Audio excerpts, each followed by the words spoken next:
Realise कि इतने सारे फ्री क्विजेस दिए हैं, इतने सारे मिनी मॉक्स दिए हैं, तो इसको लगाती हूँ। मतलब 10-10 मिनट्स के थे ना, तो वो इजी पड़ता था लगाने में। हम्म। 10 मिनट्स के पजल हो गई, और क्वाड्रेटिक इक्वेशन सीधा 10 क्वेश्चन। तो बेसिकली हम्म। टॉपिक वाइज प्रैक्टिस वहां से बहुत ज्यादा होने लग गई मेरी। ओके। क्योंकि हाँ, वन गो में 3-4 क्विज लगा लिए तो एकदम कॉन्फिडेंस आता था कि यार इम्प्रूव हो रहा है। पिछले क्विज में मतलब 4 बने थे, अभी तो 5 बन रहे हैं, फिर 6 बन रहे हैं। So it help me. Quizzes वगैरह मैंने लगाना स्टार्ट किए, मिनी मॉक्स देना चालू किए, फिर जब मैं फुल लेंथ मॉक्स लगाई, देन रिजल्ट काफी इंप्रूव हुआ, काफी। Hi everyone, welcome to practice mock. स्वागत है आप सभी का हमारे ऑफिशियल यूट्यूब चैनल में। So today we have Prerna with us कि कैसे प्रेरणा ने अपनी कंसिस्टेंसी और हार्डवर्क और एकदम मोटिवेटेड रहकर एसबीआई क्लर्क मेंस क्लियर करा है और साथ में एसबीआई पीओ मेंस भी क्लियर करा है। वैसे तो हर कोई कहता है कि हाँ, consistency is the key, but आज हम जानते हैं कि कैसे कंसिस्टेंट रहे। So hi Prerna, how are you? Hello ma'am, I am fine. Okay. तो कैसा लग रहा है? एसबीआई क्लर्क मेंस आपका क्लियर हुआ, एसबीआई क्लर्क में फाइनली आपको सिलेक्शन मिल गया है। हाँ जी, बहुत अच्छा लग रहा है। मतलब वो ऐसा ही कि ना, एस्पिरेंट से सीधा बैंकर बन गए हैं। मतलब हम्म। सीधा बोलो तो बेरोजगार से अब कुछ है, फाइनेंशियल इंडिपेंडेंट हो गए हैं। हम्म। एकदम रोजगार वाली फीलिंग आ रही है। हम्म। और अभी तो पीओ का मैंने इंटरव्यू बाकी है। So okay. Like many more to come. Okay. तो आपने कहाँ से फॉर्म फिल किया था? मैं छत्तीसगढ़ से हूँ, मैंने छत्तीसगढ़ से किया था। ओके। प्रेरणा, ब्रीफ में अपने बारे में बताइए कि कैसे आप एस्पिरेंट से यहाँ तक आए हो, या ग्रेजुएशन के बाद कब जर्नी स्टार्ट करी। एक ब्रीफ इंट्रो दीजिए अपना। ओके, तो ग्रेजुएशन मेरा 2021 में हुआ था। हम्म। अगस्त सितंबर में अराउंड कंप्लीट हुआ था वो। उसके बाद फिर मैंने रिसर्च करना स्टार्ट किया। मतलब एक्चुअली रिसर्च मैं पहले से ही कर रही थी फाइनल ईयर से, कि क्या करना है आगे, क्या हम्म। करना है। तो फिर बैंक का आई डिसाइडेड कि पीओ ही चाहिए मुझे। ऐसा था कि पीओ ही चाहिए। और ओके। उस साल मैंने सिर्फ 2 फॉर्म भरे, आईबीपीएस पीओ और एसबीआई पीओ। और मुझे ये था कि ओके। मुझे इन दोनों में से एक चाहिए, मुझे रूरल भी नहीं चाहिए। मुझे ऐसा था कि ओके। बहुत अच्छी लाइफ चाहिए करके। हाँ। तो लेकिन मैं ये सजेस्ट करूंगी कि ये नहीं करना है, आपको सारे फॉर्म्स फिल करने चाहिए। आप आगे पूछोगे तो आई से। और फिर 2021 में मेरा आईबीपीएस पीओ का प्री क्लियर हुआ था, तो मेंस देकर आई थी, तो 5 मार्क्स से रह गया था ओके। ओवरऑल। और फिर एसबीआई पीओ का तो मेरा प्री क्लियर नहीं हुआ था। हम्म। देन आई थोड़ा सा ब्रेक लेके वापस मैंने स्टार्ट किया 2022 के लिए। ओके। 2022 में मैंने एसबीआई पीओ, आईबीपीएस पीओ दिया था। और हम्म। ऐसे ही बैकअप के लिए एसबीआई क्लर्क भर दिया। बोली चलो अब इस साल डाल देती हूँ क्लर्क का। हम्म। तो क्लर्क क्लियर हो गया, आईबीपीएस पीओ प्री हो गया। मेंस नहीं हो पाया, क्वांट का सेक्शन नहीं हुआ था उसमें। ओके। और एसबीआई पीओ प्री मेंस दोनों हो गया, आगे इंटरव्यू है। ओके। आपने बताया 2021 में आपको ऐसा था कि बस पीओ के एग्जाम्स निकालने हैं या पीओ ही बनना है मुझे। तो जी। उस टाइम पे आपका एसबीआई पीओ प्रीलिम्स नहीं क्लियर हुआ, आईबीपीएस पीओ मेंस नहीं क्लियर हुआ, तो उसके बाद एक वो आता है ना, एक पीरियड आता है हर एस्पिरेंट की लाइफ में आता है कि यार ये भी नहीं निकला, ये भी नहीं निकला, और ऑप्शंस अपने पास सिर्फ दो थे कि बस आपने दो एग्जाम्स दिए थे। तो फिर अब जो एग्जाम जी। आएगा वो नेक्स्ट ईयर आएगा सीधा। तो उस टाइम पीरियड हम्म में कैसे खुद को मोटिवेटेड रखा, या कैसे आप कंसिस्टेंट रहे या डिसिप्लिन्ड रहे? स्टार्टिंग में तो मतलब काफी लंबा ब्रेक ही ले लिया, मतलब 1 आध महीने का ही ब्रेक ले लिया। कि नहीं हूँ आप तो सीधा अगले साल ही आएगा, वो था। हम्म। लेकिन ये भी था कि फर्स्ट अटेम्प्ट था, तो सेकंड अटेम्प्ट में तो हो जाएगा। हम्म। और आईबीपीएस पीओ मेरा 5 मार्क्स से रहा था बस। तो एक ये था कि हाँ, ये साल तो हो जाना चाहिए, इजीली हो जाना चाहिए। और मुझे केपेबिलिटी भी दिख रही थी खुद में।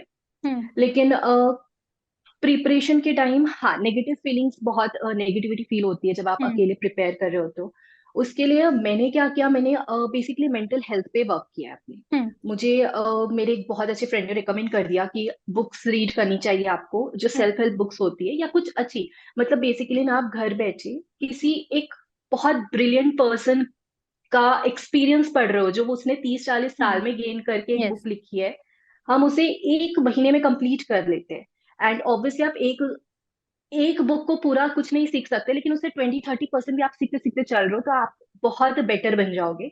और जब आप मेंटल हेल्थ पे वर्क करते हो, देन डेफिनेटली आप अपने आप ही कंसिस्टेंट रहोगे, अपने आप डिसिप्लिन रहोगे। बेसिकली आपको पता है कि एक गोल है, and I just want to achieve that goal. मुझे वो, आप वो गोल चेस करने के पीछे लग जाते हो।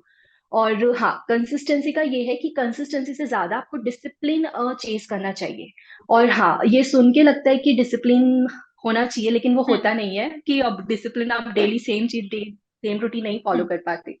तो उसके लिए मैं बोलूंगी कि कैसे भी ना अपने मन को एक बार बना के बैठा लो, अपने डेस्क पे बैठा लो कि 6 बज गए हैं, क्वांट सोचा था तो क्वांट करना है।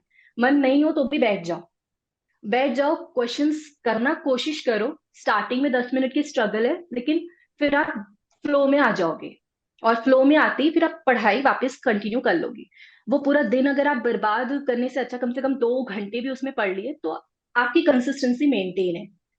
हाँ, और एक चीज की कंसिस्टेंसी ऐसा नहीं है कि आपको डेली का हम्म 6 घंटा, मतलब डेली 6 घंटा पढ़ना है, हम उसको कंसिस्टेंसी नहीं बोलते। कंसिस्टेंसी इसकी आपको डेली थोड़ा पढ़ना है, मतलब आपको डेली इनपुट देना है उस चीज पे। हाँ जी। ओके। मुझे ये बताइए कि सिंस आपने बीकॉम किया हुआ है, राइट? तो उसके बाद आपने ये जी। सोचा कि चलो अब बैंकिंग एग्जाम्स देते हैं। तो बैंकिंग में आपने अगर 12th तक आपने मुझे बताया कि आपका पीसीएम ही था, तो सब्जेक्ट वाइज आपके, अगर मैं वो लेकर चलूँ कि एवरेज था या स्ट्रांग था, या फिर आपने रीजनिंग तो आपने अभी स्टार्ट किया होगा जब प्रिपेयर करना स्टार्ट किया होगा, तो क्या ऐसा पहले से था कि हाँ हाँ जी। मेरा तो मैथ्स बहुत ही स्ट्रांग है तो चलो एक सब्जेक्ट डाउन, कि अब दो सब्जेक्ट पे फोकस करना है? क्या ऐसा था जब आपने प्रिपरेशन स्टार्ट करी? नहीं नहीं, ऐसा तो बिल्कुल नहीं था, क्योंकि मैं मैथ्स बैकग्राउंड की थी, लेकिन जो 11th 12th का मैथ्स होता है टोटली डिफरेंट। हाँ, मुझे टेंथ 10th तक का लेवल याद का। भी नहीं है। हम्म हाँ जी। टेंथ तक का मुझे याद भी नहीं है कि क्या पढ़ा था, कैसे था। मुझे हर चीज न्यू से ही पढ़नी पड़ी थी, चाहे हम्म SICI, प्रॉफिट लॉस, हर चीज। हम्म और और क्या पूछा आपने? हाँ, ये और सब्जेक्ट्स रीजनिंग का। एंड हाँ। हाँ, सब्जेक्ट्स न्यू थे, रीजनिंग डेफिनेटली न्यू हम्म थी, तो उसकी अप्रोच सीखी। पजल से स्टार्ट किया मैंने, पजल सबसे ज्यादा टफ है, लेकिन उसी से स्टार्ट किया, क्योंकि आप उस लेवल के क्वेश्चंस अगर करने सीख गए तो बाकी टॉपिक्स मिसलिनियस है, हम्म बाकी आपको इजी पड़ेगा आई थिंक। हम्म और सबसे ज्यादा जो मेरे लिए बुरा था वो था करंट अफेयर्स। ओके। मुझे कभी इंटरेस्ट नहीं था, कभी भी नहीं। हम्म मतलब ये सब क्या और क्यों हो रहा है, मतलब एकदम बुरा हाल था करंट अफेयर्स में मेरा। और इंग्लिश में हालांकि मैं इंग्लिश मीडियम स्कूल से हूँ, हम्म बट हमारे स्कूल में ये था कि इंग्लिश मीडियम था, बट इंग्लिश में ना बात हो रही ना कुछ, इंग्लिश ऐसा था नहीं सब्जेक्ट के हम्म अलावा। हम्म तो इंग्लिश में मुझे काफी दिक्कत आई, 2 सब्जेक्ट्स तो मेरे काफी, इसको ओके। मुझे काफी वर्क करना पड़ा बेसिकली। तो आपने कब कैसे स्टार्ट किया? आपने ग्रेजुएशन करी तो आपको पता चला कि चलो सिलेबस तो ये है, कि फिर अब नेक्स्ट स्टेप क्या रहा आपका, कि कैसे प्रिपरेशन कैसे करी? मैंने प्रिपरेशन यूट्यूब से ही की, हम्म टॉपिक वाइज सिलेबस पढ़ के।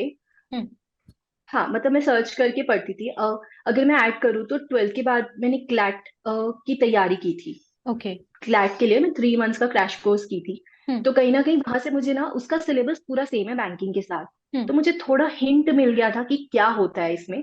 और बैंकिंग में मैं अट्रैक्ट भी इसीलिए हुई थी कि ये सब्जेक्ट्स मेरे जाने पहचाने हैं, मैं थोड़ा समझती हूँ इनके बारे में। तो हम्म मैंने सोचा कि बैंकिंग करना चाहिए, तो okay. That's why I chose banking, और इसीलिए मेरे लिए इजी पड़ा, क्योंकि मैं यूट्यूब के थ्रू ही टॉपिक सर्च सर्च के पढ़ने लगी, ओके, और मॉक आपने परचेज कर अपने लिया था। सारे बेसिक, ओके, आपने मॉक परचेज करा अपने बेसिक कॉन्सेप्ट्स क्लियर करने के बाद, तो आपके बेसिक कॉन्सेप्ट्स क्लियर होते गए, उसके बाद आप टॉपिक वाइज ही क्वेश्चंस लगाते थे या फिर डायरेक्ट मॉक पे जंप कर लिया था कि चलो अब तो बेसिक कॉन्सेप्ट्स क्लियर हो गया, अब मॉक देना स्टार्ट कर देती हूँ? मॉक देना स्टार्ट करती हूँ, हाँ। तो एक्चुअल में स्टार्ट मैंने सीधा मॉक देने से ही किया था। हम्म जब सीधा क्योंकि लोगों से, हाँ, मैं सक्सेस स्टोरीज ये सब काफी सुनती थी, हम्म कि लोगं का क्या अप्रोच था, तो वहां से भी मुझे काफी हिंट मिला था कि कैसे कर सकते हैं, यूट्यूब से भी कैसे कर सकते हैं। और लकीली हमारे टाइम पे यूट्यूब में काफी कंटेंट अवेलेबल था। हम्म तो मैं मॉक से स्टार्ट की, सीधा प्री का मॉक लगाया था। 27-30 परसेंटाइल आए थे। मतलब समझ भी नहीं आ रहा था यार, 5 5 क्वाड्रेटिक इक्वेशन क्यों दे दिए, मतलब सब सेम सेम दे दिया है, ये क्या है, ऐसा भी लग रहा था। तो प्रीलिम्स के मॉक देती थी 2 4, समझ में नहीं आ रहा था कुछ भी। हम्म एक्चुअल में मैं बोलूँ तो जब मैं 2021 की प्रिपरेशन कर रही थी, तो हम्म 2021 तक मैं सिर्फ मॉक्स ही दे रही थी, फुल लेंथ वाले मॉक्स। लेकिन उससे मुझे कुछ इंप्रूवमेंट एज सच मिल नहीं रही थी। ओके मैंने प्रैक्टिस मॉक परचेज किया था 2022 में, ओके। आफ्टर लाइक जब मैंने वापस रिज्यूम किया अपनी studies. Hmm and then I realise कि इतने सारे फ्री क्विजेस दिए हैं, इतने सारे मिनी मॉक्स दिए हैं, तो इसको लगाती हूँ। मतलब 10 10 मिनट्स के थे ना, तो वो इजी पड़ता था लगाने में। हम्म 10 मिनट्स के पजल हो गए, और क्वाड्रेटिक इक्वेशन सीधा 10 क्वेश्चन, तो बेसिकली हम्म टॉपिक वाइज प्रैक्टिस वहां से बहुत ज्यादा होने लग गई मेरी। ओके। क्योंकि हाँ, वन गो में 3 4 क्विज लगा लिए तो एकदम कॉन्फिडेंस आता था कि यार हम्म इम्प्रूव हो रहा है। पिछले क्विज में मतलब 4 बने थे, अभी तो 5 बन रहे हैं, फिर 6 बन रहे हैं। So it help me, quizzes वगैरह मैंने लगाना स्टार्ट किए, मिनी मॉक्स देना चालू किए फिर, और फिर जब मैं फुल लेंथ मॉक्स लगाई, देन रिजल्ट काफी इंप्रूव हुआ, काफी। हाँ, एक चीज है कि फ्रस्ट्रेशन एक्साइटमेंट में चेंज हो जाता है अगर आप क्विजेस देने में, अगर आपके मार्क्स आने लग जाते हैं ना एक बार कि हाँ, और उसके लिए बेस्ट बिल्कुल। है आप टॉपिक वाइज दो और मिनी मॉक्स दो, क्योंकि कॉन्फिडेंस बूस्ट होता है। आप मार्क्स देखोगे, अरे यार 10 मिनट का क्विज था, 8 क्वेश्चंस आ गए हैं, तो उसके बाद क्या होता है, थोड़ा एक्साइटेड होते हैं। अब ऐसा है कि अगर आप डायरेक्टली बिना प्रिपरेशन के, आपने पढ़े 4 ही टॉपिक्स हैं और आप मॉक देने चल दिए हो कि चलो मॉक दे देते हैं, जी। 4 टॉपिक्स आपने कर लिए और उसमें मार्क्स नहीं आते, फिर डिमोटिवेट हो जाता है बच्चा कि नहीं अब तो यार मार्क्स ही नहीं आ रहे, अब क्या करें इससे। तो आई वुड सजेस्ट कि आपके टॉपिक्स अगर बेसिक कॉन्सेप्ट क्लियर होते हैं तो उसके पहले टॉपिक वाइज वो लगाइए कि हाँ इस टॉपिक का अब आपको हर क्वेश्चन आता है।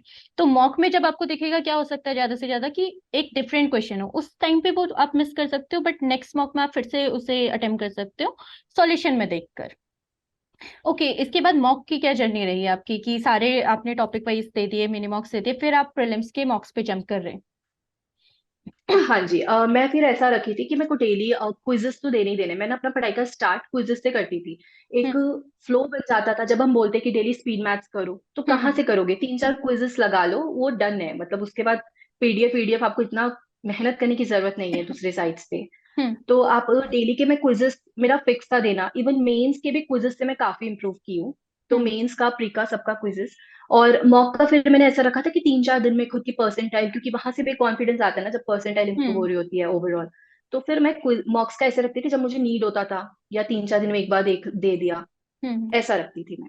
और हाँ, अगर आप जैसे प्री की तैयारी कर रहे हो फिर मेंस का कर रहे हो, देन हम्म वापिस आप मेंस का करते करते ना आपके अचानक से होता है कि स्पीड स्लो हो गई। अभी हम्म तो यार सिंप्लीफिकेशन बन नहीं रही इतना जल्दी, तो फिर हम्म। आपको क्विजेस देने चाहिए। मतलब क्विजेस आपको हमेशा कंटिन्यू रखना चाहिए, वो स्पीड बढ़ा देगा। ओके, तो मेंस लेवल के क्वेश्चंस पे आपने कब जंप किया है? प्रीलिम्स से पहले ही कर लिया था, या फिर कुछ लोग सोचते हैं कि एक बार प्रीलिम्स निकल जाए फिर मेंस के मॉक्स लगाता हूँ, या मेंस के टॉपिक वाइज भी तभी दूंगा, अभी तब तक प्रीलिम्स की प्रिपरेशन कर लेता हूँ? तो आपने क्या हाँ, किया? मेंस का तो मैंने स्टार्टिंग से ही साथ में चालू कर दिया था कुछ वक्त के बाद। क्योंकि दूसरों की सक्सेस स्टोरी हम सुनते हैं तो ऐसा है ना कि मेन स्टार्टिंग से करो, स्टार्टिंग से करो, तो मैंने भी हम्म करना चालू कर दिया था। लेकिन मैं सजेस्ट करूंगी कि आप एकदम बिगनर हो तो एकदम से मेंस उठा लोगे तो और पैनिक बढ़ता है, जो मेरे साथ हो रहा हम्म था कि ये कितने बड़े बड़े पजल, इतने बड़े बड़ी चीजें दे दी है। तो हम्म आप थोड़ा प्री पहले हो जाओ, 50 60% सिलेबस कंप्लीट कर लो, देन आप जंप कर सकते हो मेंस में। और मैंने तब स्टार्ट कर दिया था मेंस करना, लेकिन मेरा फ्लो कहीं ना कहीं उसी के कारण बिगड़ गया था। ना मेरा प्री अच्छा हो पा रहा था, ना मेरा मेंस हम्म। अच्छा हो पा रहा था, क्योंकि मैं प्रिपेयर्ड ही नहीं थी उतनी ज्यादा कि मैं मेंस कर पाऊँ। हाँ, फिर जब मैं वापस 2022 में स्टार्ट की ना, तो मैं वापस पहले प्री में फोकस की, फिर धीरे से मेंस की ओर आई, एंड फिर मेंस में ही कंटिन्यू रहा मेरा जर्नी। तो कहीं ना कहीं आपकी एक स्ट्रेटेजी होनी चाहिए जो आपके लिए वर्क कर जाती है, और वो ये ऐसा है कि वो डिफरेंट लोगों के लिए डिफरेंट स्ट्रेटेजी वर्क करती है। बट सक्सेस स्टोरी का ये रोल होता है कि आप बहुत सारे लोगों को सुनते हो, कोई ना कोई तो क्लिक करेगा कि हाँ ये मेरे जैसा है, कि लाइक आपके ये करेक्ट। सब्जेक्ट स्ट्रांग है, इसके भी ये सब्जेक्ट स्ट्रांग है, या आप इतने जल्दी डिमोटिवेट हो जाते हो, वो भी हुआ करता था अब नहीं होता है, तो हाउ। तो इसलिए सक्सेस स्टोरी एक करेक्ट। कनेक्शन होता है एस्पिरेंट्स और टॉपर्स के बीच बिल्कुल में। बिल्कुल। ओके, हाँ जी, तो मतलब वो 40 मिनट की। हाँ जी। हम्म ये मैं पूछना चाह रही थी आपसे कि आपका अभी आईबीपीएस पीओ मेंस भी इस साल आपने दिया था, 2022 का आईबीपीएस पीओ मेंस, उसके बाद आपने जी। एसबीआई पीओ मेंस भी दिया था, राइट? हाँ जी। तो आईबीपीएस पीओ मेंस आपका कैसा रहा? आईपीएस पीओ का मेंस का रिजल्ट आ ही नहीं रहा था, काफी लेट आया था। और हम्म। आया भी तो न्यू ईयर के टाइम पे आया, वो दो हाँ। तीन तारीख को अराउंड। और मेरा उसमें क्लियर नहीं हुआ। एज आई सेड 2021 में मेरे 5 मार्क्स से रहा था हम्म बस, तो मैं बहुत कॉन्फिडेंट थी कि आईबीपीएस पीओ, और इस बार ऐसे इतना न्यूज थी कि इतनी वैकेंसी आई है, इतनी वैकेंसी आई है। आई हम्म वॉज सुपर कॉन्फिडेंट कि मेरा हो जाएगा, लेकिन वो मेरा नहीं हुआ था। और उस टाइम बहुत ही बुरा, मतलब एकदम शैटर्ड हो गई थी मैं कि कैसे नहीं हुआ यार, होना चाहिए था। और जब स्कोर कार्ड देखा तो मेरा .25 से रह गया था, जबकि ओके, मैं सेक्शनल एक कट ऑफ। मैथ्स की स्टूडेंट हूँ। हाँ हम्म। जी, .25 से सेक्शनल रह गया था। इस बार क्वांट तो खैर बहुत टफ आया था, लेकिन वही कामनेस और पेशेंस का गेम था जो मैं नहीं वहां बना पाई, बिल्कुल भी नहीं कर पाई वहां, काम नहीं थी। तो बेसिकली फिर मेरा .25 से रह गया था आईबीपीएस पीओ। हम्म लेकिन एसबीआई पीओ 30 जनवरी को था। इवन हम्म एसबीआई क्लर्क भी मेरा 15 जनवरी को था, तो मुझे स्टडी छोड़ने का ऑप्शन ही नहीं था, मेरे को वो कैसे भी कंटिन्यू करना था।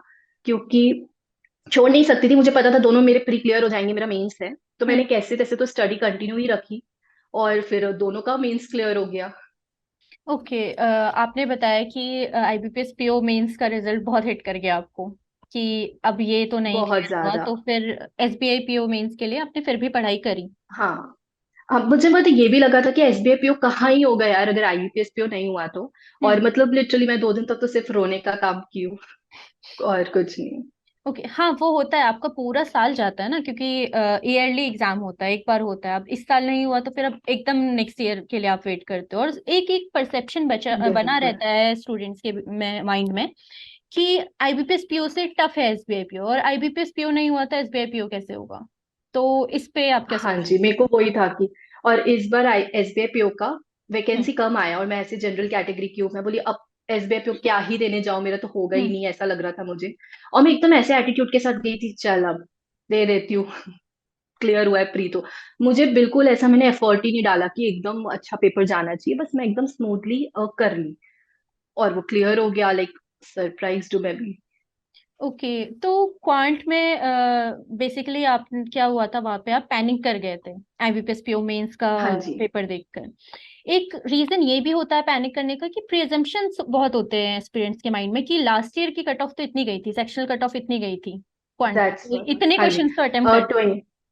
हाँ। हाँ मतलब मैंने ठान लिया था कि मुझे 7-8 क्वेश्चन बनाने ही बनाने हैं, कैसे भी हम्म बनाने हैं। मैं हम्म डेटा सफिशिएंसी के क्वेश्चन पर स्टिक किए जा रही हूँ, 1-2 से आ गया, 2-3 से आ गया। जबकि से उसमें 5 मार्क्स के, जो 1 मार्क्स के क्वेश्चन थे ना, 5 क्वेश्चन हम्म। वो मुझे आते थे। तो ओके। मैंने वो सही से करे थे उसके, क्योंकि एक्यूरेट आंसर्स आपको तो क्वांट में स्क्रीन में दिख जाता है कि आ हम्म गया आंसर। हम्म तो 1 मार्क्स के अगर मैं वो 5 क्वेश्चन पे स्टिक रहती तो मेरा क्लियर हो जाता, पर मैं तो 2 मार्क्स पे गई, और हम्म जाके मैं जबरन का डेटा सफिशिएंसी और सब टिक लगाने लग गई कि कैसे भी यार cut off, section cut off कैसे निकलेगी। हम्म और आईबीपीएस पीओ 2021 में मेरे क्वांट्स में 18 मार्क्स अराउंड थे। हम्म तो मतलब मेरे लिए ऐसा था कि मैं हमेशा मैथ्स बैकग्राउंड की स्टूडेंट हूँ, और मैं अच्छी भी थी क्वांट में, मॉक्स में भी हम्म मेरा अच्छा रहता था। बट वहां जाके ऐसा था कि सेक्शनल कट ऑफ कैसे भी निकालनी है, वो नहीं निकलेगी, मुझे ऐसा पता नहीं क्यों लग रहा था, मैंने सोचा ही नहीं कि कट ऑफ कम जा सकती है। मैं हम्म। बस उसको पैनिक की, और I just tick the questions. Okay, तो 0.25 मुझे से रह लगता है गया। ना कि स्टूडेंट्स का एक ये भी होता है, ईगो आ जाता है, या फिर आप क्या बोलो कि ये तो मेरी स्ट्रेंथ थी यार, ये कैसे नहीं हो रहा है यहाँ पे, अब ये नहीं हो रहा है तो फिर जो बाकी जिसमें मैं थोड़ा वीक हूँ वो कैसे होगा। तो वही है वो कि भी। प्रेजम्पशंस लेकर तो जाना ही नहीं चाहिए। आपने बोला कि आपके 18 मार्क्स आए थे प्रीवियस ईयर में, बट अगर आप चेक करो तो जो 2021 का एग्जाम था क्वांट का, वो काफी इजी था कंपेयर टू दिस वन। बिल्कुल। तो अगर एग्जाम टफ है प्रेरणा, तो वो सबके लिए टफ है। तो बच्चों को ना ये एग्जाम जब वो देते हैं ना, तो वो ये सोचते नहीं है, कुछ नहीं सोचते हैं, वो बस ये देखते हैं कि कट ऑफ इतनी थी, सेक्शनल में ना मैं रह जाऊं। तो मुझे लगता है कि आपको यही से। ऐसे नहीं सोचकर चलना चाहिए इतने तो करने ही है। आप एग्जाम देखो, आप पेपर देखो, आपको जितना आता है उसके अकॉर्डिंग उतना करो। ऐसे नहीं है कि हाँ, करेक्ट माइंड करेक्ट। में ना नंबर नहीं सेट कर कर चलना चाहिए। तो ये गलती बहुत हाँ सारे जी। एस्पिरेंट्स करते हैं, मोस्टली करते ही हैं। बिल्कुल बाकी दो सब्जेक्ट्स अगर बिल्कुल। आपके ऐसे होने ही चाहिए, हाँ ये सच है कि दो सब्जेक्ट्स आपके स्ट्रांग होने चाहिए, कि अगर दो बाकी दो में नहीं हो पाया तो ये आपको, इनसे आप पार कर जाओ। बट अगर इफ इन केस उसमें नहीं होता, तो मे बी जो आपका वीक सब्जेक्ट है, आपने जितना उसमें पढ़ा है वही आ जाए। तो वहां पे ये नहीं होना चाहिए चलो ये तो करना ही है, ऐसे नहीं रहना चाहिए। तो करेक्ट। इसके बाद आपने एसबीआई पीओ मेंस दिया, और फिर आपका अभी एसबीआई पीओ मेंस भी क्लियर हो गया है, आपका एसबीआई क्लर्क भी हो गया है, तो अब आप ज्वाइन करेंगे एसबीआई क्लर्क और वेट करेंगे एसबीआई पीओ इंटरव्यू का ना। एसबीआई पीओ इंटरव्यू आ, से पहले ही आई हाँ गेस जी। एसबीआई के रिजल्ट से पहले एसबीआई क्लर्क का वो आ जाएगा ना, ज्वाइनिंग। हाँ मुझे भी ऐसा लग रहा है कि आई गेस उसी के पहले आ जाना चाहिए, but let's see how it goes. कुछ नहीं पता होता, मैं बता रही हूँ, आप एस्पिरेंट हो, आप ना प्लान करके चलते हो, मैं ये कर लूंगी वो कर लूंगी हम्म। आगे। Destiny has something else only, वो आपको अपने हिसाब से स्मूथली ले जाएगी आगे। लेकिन हम्म आप गिव अप मत करो, आप उसमें डटे रहो, कि अपनी काबिलियत पे भरोसा रखो कि मैं कर लूंगा, मतलब कुछ तो कर लूंगा, कम से कम कुछ नहीं तो ये सोचो कि मेहनत कर रहा हूँ तो कुछ तो कर लूंगा। And it will go accordingly. मतलब मुझे नहीं पता एक्चुअल में आगे क्या होने वाला है, क्योंकि मैं पोस्टिंग के प्लेस के हिसाब से भी एसबीआई जे में मुझे अच्छा जगह मिल जाता है तो मैं चली जाऊंगी, और हम्म। एसबीआई पीओ तो फॉर श्योर वो ही एम है अल्टीमेट पीओ बनने का। हाँ इस साल नहीं हुआ तो एसबीआई। मैं वापस पीओ का अटेम्प्ट देने वाली हूँ। ओके, आपने बताया आईबीपीएस पीओ मेंस आपका नहीं क्लियर हुआ, उसके बाद आपने बहुत सारी सेल्फ हेल्प बुक्स पढ़ी और बहुत कुछ किया अपने आप को मोटिवेट करने के लिए। और आपने ये भी बताया कि आपने यूट्यूब चैनल भी है आपका, राइट? कि आपने वो भी जी। स्टार्ट किया, तो वो आपने कब स्टार्ट किया? वो ड्यूरिंग हाँ जी, प्रिपरेशन कब वो मिला टाइम इतना? आईबी आईबीपीएस पीओ में फेल होने के बाद अब सोची क्या ओके। करूं यार, एसबीआई तो हो नहीं रहा, हम्म। क्या करूं। दो तीन चैनल्स देखे थे जिसमें ऑलरेडी प्रिपेयर जो कर रहे हैं वो कुछ कुछ डालते हैं, तो हम्म। मुझे लगा कुछ नहीं तो यूट्यूब ही बना लेती हूँ।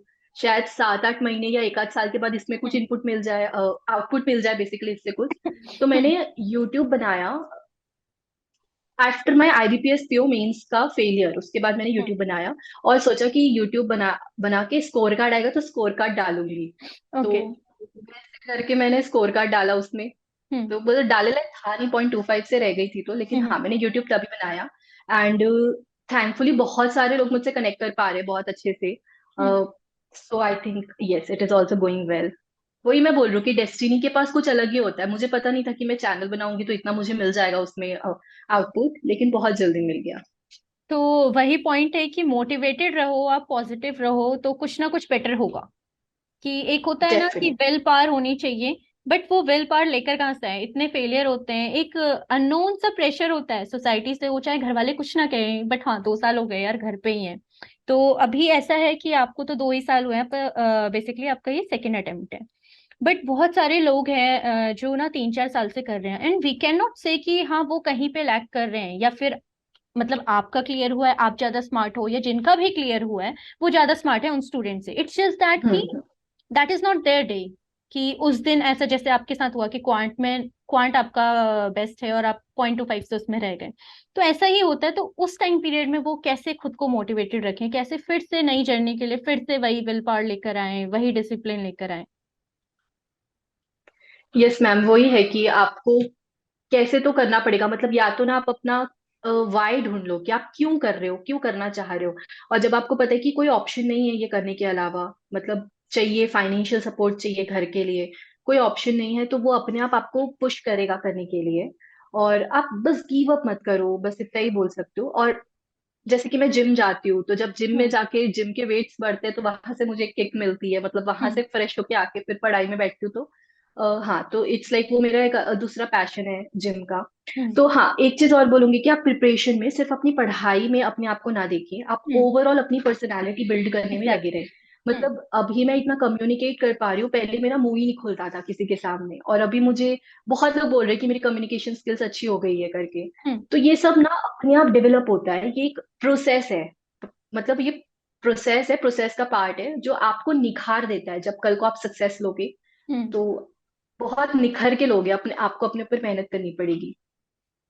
ऑब्वियसली ये बात आपने एकदम सही कही प्रेरणा, कि ओवर द टाइम अगर आप 1 साल बाद देखो, तो आप बस इतना ना देखो कि यार इस एग्जाम में नहीं हुआ, आप ओवरऑल देखोगे कि आपने उस 1 साल में क्या क्या अचीव हाँ करा जी, है, कि क्या पहले क्या से क्या आप कितना आप बेटर अगर हुए हो। थोड़ा सा, हम्म। हाँ जी, आप अपने आप को, मतलब आप हमेशा अपने आप को दूसरों से कंपेयर करते हो कि वो वहां है उसका सक्सेस हो गया। आप हम्म। अपने को अपने पास से तो कंपेयर करो कि लास्ट ईयर आप कैसे थे, आप हम्म। कहाँ लाई कर रहे थे, आपका प्री आप क्वांट पता भी था कि क्वांट बना सकते हो। आज हम्म। अगर आप 4 क्वेश्चन सॉल्व कर पा रहे हो तो इट इज ग्रोथ। एंड जब तक आप ग्रो कर रहे हो आप सही डायरेक्शन में हो, आपको सक्सेस मिल जाएगी, डू नॉट वरी। और वो अनएक्सपेक्टेडली मिलेगी, जैसे मेरे लिए बहुत अनएक्सपेक्टेड हो गया, बहुत कुछ एक साथ हो गया। हम्म। ओके। प्रेरणा, एक चीज और, आपने क्वांट बताया, आपने रीजनिंग बताया, आपने ये भी बताया कि इंग्लिश में आपका था English medium, but as such कुछ उतना ज्यादा आपको वहां से हेल्प नहीं मिली because of English medium background. तो बहुत सारे स्टूडेंट्स होते हैं जो एकदम हिंदी बैकग्राउंड से होते हैं, तो उनका ये माइंडसेट रहता है कि यार इंग्लिश बैकग्राउंड के जो है उनको तो एज मिलता है। करेक्ट, उनका माइंडसेट रहता है कि चलो मैं हाँ यहाँ जी। लैग कर रहा हूँ, वहां वो कहीं ना कहीं मेंटली ऐसा रहता है उनको कि हम एक सब्जेक्ट में पीछे हैं। तो उनके लिए आप क्या सजेस्ट करना चाहेंगे? देखो अगर आपको कितना भी लगे कि मुझसे नहीं होगा, आज के टाइम पे इतना कंपटीशन है कि आप टोटली एक सब्जेक्ट छोड़ के तो नहीं चल सकते। अगर बिल्कुल। आप सोच रहे हो कि आपको बैंकिंग की प्रिपरेशन करनी है, then you have to English आपको करनी पड़ेगी। तो ये सोच के स्टार्ट करना कि मेरे से तो नहीं होगा हिंदी बैकग्राउंड का, इससे हम्म। बेटर है कि आप ये सोच के स्टार्ट करो कि सीख लेंगे, नहीं हुआ तो सीख लेंगे। कोई बात नहीं, थोड़ा वक्त ज्यादा लग सकता है दूसरों से, अपनी कैपेबिलिटी के अकॉर्डिंग आगे बढ़ो, हम्म। सीख लेंगे। और डेफिनेटली कोई टीचर की हेल्प लो। मैं तो हर सब्जेक्ट के लिए रिकमेंड करती हूँ कि आप बहुत ज्यादा न्यू हो तो कोई टीचर की हेल्प लो, आपको टीचर अच्छा गाइड करेंगे। हम्म। पेड नहीं तो यूट्यूब में जिधर भी आपको ये टीचर्स को देखो, आपको किससे आपका लिंक बैठ रहा है, and then start from there. और धीरे धीरे आप बस एक ट्रस्ट रखो कि थोड़ा थोड़ा करता हूँ, थोड़ा थोड़ा रीड करने की कोशिश करता हूँ डेली, धीरे धीरे थोड़ा थोड़ा करोगे, देन डेफिनेटली आपका इंप्रूव हो जाएगा। फिर आप एक दिन ऐसा होगा कि एडिटोरियल्स वगैरह भी पढ़ना स्टार्ट करोगे, फिर आप बैंक के लेवल में पहुंच जाओगे। ओके, आपने कुछ स्पेशल किया था अपने इंग्लिश के लिए? इंग्लिश के लिए तो यही था मैम कि मैंने हर एक चीज को पकड़ के उस पे वर्क किया। मैंने ग्रामर को उठाया तो उस पे कुछ दिन लगाए, हम्म। उसको वर्क किया। टोटली ग्रामर तो बिल्कुल नहीं पढ़ना आपको कि नाउन उठा के पढ़ रहे हो उसके क्वेश्चंस लगा रहे हैं, ये सब नहीं करना है। कुछ स्पेसिफिक रूल्स होते हैं, आप उसको ही कोशिश करो कवर करने की। बाकी मॉक्स है और प्रैक्टिस हम्म। मॉक का जैसे क्विज में पहले बता चुकी थी, तो हम्म। पर्टिकुलरली ग्रामर के भी क्विजेस होते थे 10-10 क्वेश्चंस के। हम्म। सो आप वो दो, और वहां पे नीचे रीजंस लिखा रहता था। आप अगर देखोगे, अगर आपने 4-5 क्विज लगा लिए हैं, तो लाइक आफ्टर 5 क्विजेस, 6 क्विज में आपको रियलाइज होगा कि चीजें रिपीट हो रही हैं। हम्म। सब्जेक्ट वर्ब एग्रीमेंट का है ना, सब्जेक्ट वर्ब एग्रीमेंट ही आ रहा है दोबारा से। हम्म। तो बेसिकली ना, आप करना स्टार्ट करो, प्रोसेस अपने आप बनेगा। आपका जो जर्नी है वो अपने आप क्रिएट होगा। तो इंग्लिश का मैंने यही था, मेरा तो यही था। फिर मैं क्विजेस लगाई तो क्विजेस से बहुत इंप्रूव हुए। और प्रैक्टिस मॉक का स्पेसिफिकली इंग्लिश के लिए क्विज में बहुत अच्छा डिटेलिंग दिया हुआ है। अगर आप उसको पढ़ के सीख पाते हो तो आप वहां से बहुत इंप्रूव कर लोगे। और हाँ, फिर मैंने एडिटोरियल्स वगैरह ऐड किए, वोकैबलरी पे वर्क किया, धीरे धीरे सारे सेक्शंस पे वर्क किया। एंड देन लास्ट में रियलाइज कि रीडिंग सबसे ज्यादा इंपॉर्टेंट है, हम्म। और फिर रीडिंग पे अल्टीमेट तक फोकस किया बहुत अच्छे से। ओके, एंड रीडिंग तक में रीडिंग। कौन से बुक्स पढ़ते थे आप? या न्यूज़पेपर पढ़ते थे, मैगजीन्स पढ़ते थे, क्या पढ़ते थे? मेरे को तो ना, वो जो किक क्या बोलते हैं, मेरे को वो किक ना सिर्फ क्विजेस और मॉक से ही मिलती थी, जब टाइमर चल ओके। रहा होता है, जब स्पीड हम्म। में बना लो। और हम्म। क्विजेस में भी आपको वो मिल जाता है, कंपैरिजन मिल जाता है बाकी लोगों से। तो जब उसमें हम्म। 3 रैंक 4 रैंक दिखता था, परसेंटाइल 98 99 दिखती थी, तो मेरे लिए तो बस मैंने क्विजेस और मॉक्स ही भर भर के लगाए। मैंने एक बुक नहीं परचेज किया आज तक, मेरा सिर्फ ऑनलाइन चल रहा है जो भी चल रहा है। हम्म। तो हाँ, मैंने कोई बुक नहीं ली, न्यूज़पेपर भी नहीं था, थोड़ा ऐड किया था। उसको पढ़ नहीं पाती थी, और बर्डन और बढ़ जाता था कि यार ये तो रह गया, ये तो रह गया। ओके। उसका ऐसे ना, वो कंपाइलेशन हो गया था एकदम हम्म। से एंड में। तो मैंने उसको हटवा दिया। मैं ऑनलाइन सिर्फ दिन के 2 एडिटोरियल पढ़ लेती थी द हिंदू के, हम्म। That's it.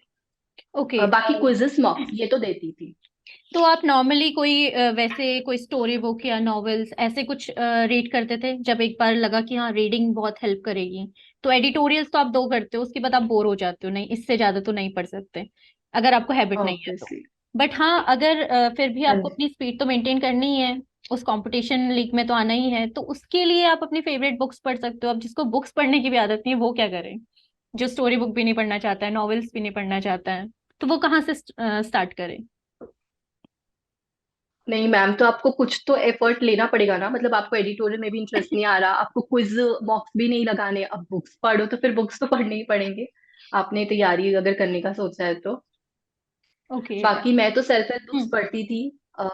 मैंने पढ़ा है the power of subconscious mind, की बहुत अच्छी बुक है। हाँ। रॉबिन शर्मा की है ग्रेटनेस गाइड, और who will die when you cry. ये सारी बुक्स है, ये आपको मोटिवेट भी करती है, प्लस इंग्लिश के पॉइंट ऑफ व्यू से भी बहुत अच्छी है, बिकॉज आपका इंग्लिश भी यहाँ पे हो रहा है, ठीक है, हम्म। और इसका लेवल भी अच्छा आता है, जिससे द हिंदू के लेवल से हम कंपेयर कर सकते हैं, क्योंकि वर्ड्स वैसे यूज होते हैं हम्म। वोकैबलरी के।